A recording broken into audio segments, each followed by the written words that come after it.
Bagaimana prosedur meletakkan perineum di dalam estetik dilakukan? Adakah menyakitkan atau meninggalkan parut?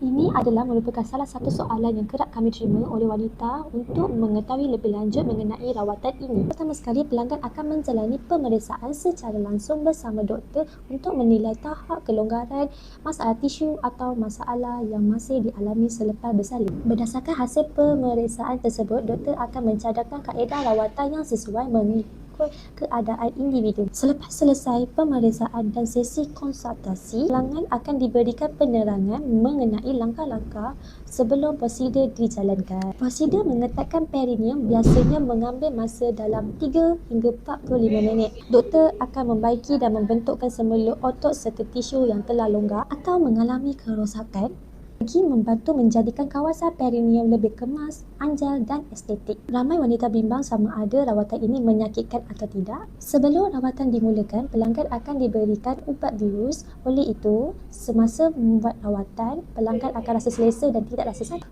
Satu lagi perkara yang sering ditanya oleh pelanggan, adakah rawatan ini akan meninggalkan parut?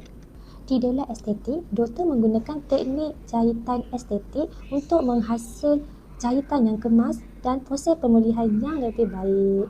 Selepas prosedur selesai, pelanggan akan diberikan panduan penjagaan yang terperinci dan dijadualkan dengan rawatan susulan supaya doktor dapat memantau proses pemulihan dengan lebih teliti. Jika anda sedang mempertimbangkan prosedur mengetatkan perineum ini atau ingin mendapat penilaian khusus mengenai anda, sila hubungi kami untuk mendapat konsultasi yang lebih selesa dan teliti mengenai masalah anda.